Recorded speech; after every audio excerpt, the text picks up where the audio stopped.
Religion guided every aspect of the Egyptian life. The Egyptians had many tales about how the world began. According to one legend, it started with an ocean in darkness. Then a mound of dry land rose up, and the sun god reappeared. He created light and all other things. Temples were considered dwellings, places for the gods. They were everywhere. Each city had a temple built for a god of that city.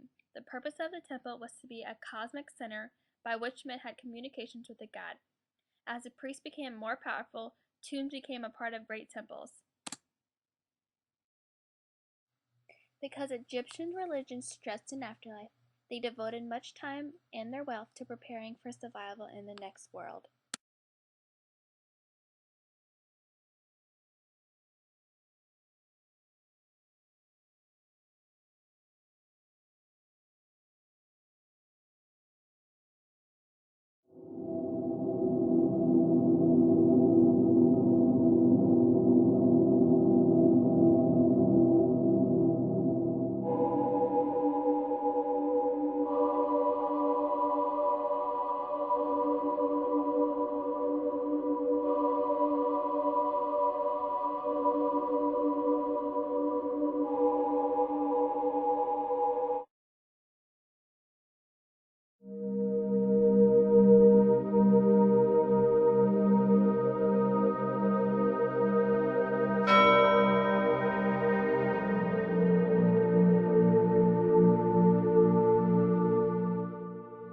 Though no writings survivors from the ancient Egypt, scholars do believe the importance of the physical body and its preservation originated there.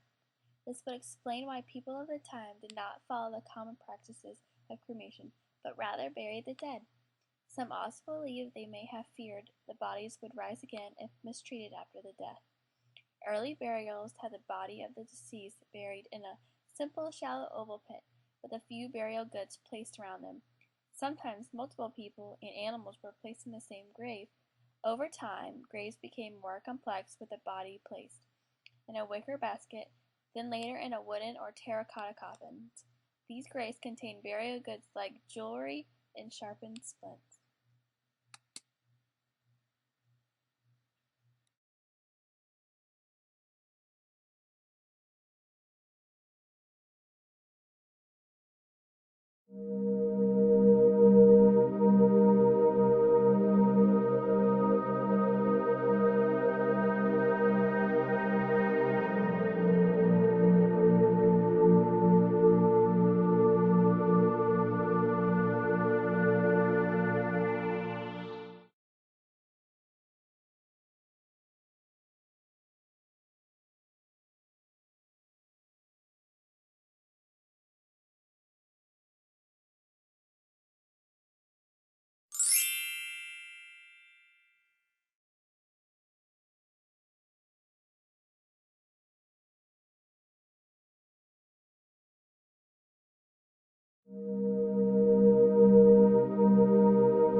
Funeral boats are also part of some ancient Egyptian burials.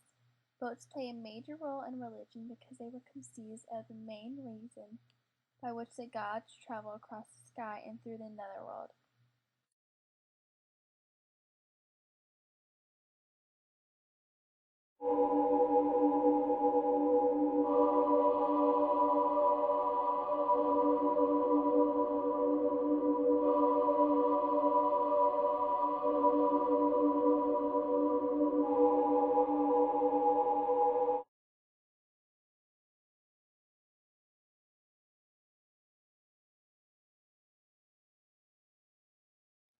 In the next video, it shows an exact way of a mummification process.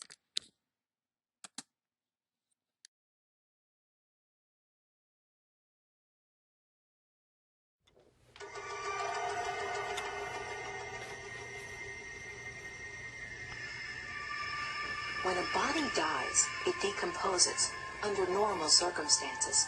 But the scorching deserts of Egypt aren't exactly normal.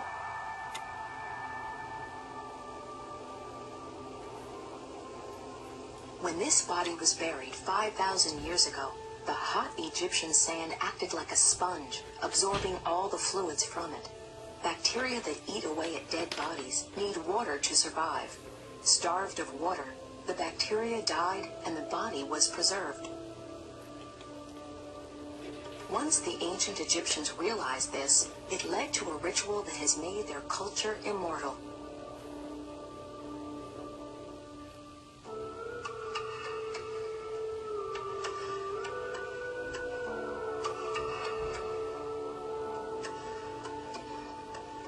We know from their hieroglyphic records that the Egyptians believed in an afterlife, but there was one catch. A person's body had to be a well-preserved place for its spirit to reside. This 3,000-year-old mummy of King Ramses II shows how the Egyptians perfected the art of mummification, carefully preparing a person's body so that it wouldn't decompose. But how did they do it? A Greek historian named Herodotus traveled to Egypt in 450 BC and gave Westerners the first written account of mummification. They take first a crooked piece of iron, and with it draw out the brain through the nostrils. Next, they make a cut along the flank with a sharp Ethiopian stone, and take out the whole contents of the abdomen. And then the body is covered for 70 days in a local salt called natron. The body is wrapped around from head to foot in bandages of fine linen cloth, smeared over with gum, which is used generally by the Egyptians in the place of glue. It is then closed in a wooden case which has been made especially for the purpose and shaped into the figure of a man.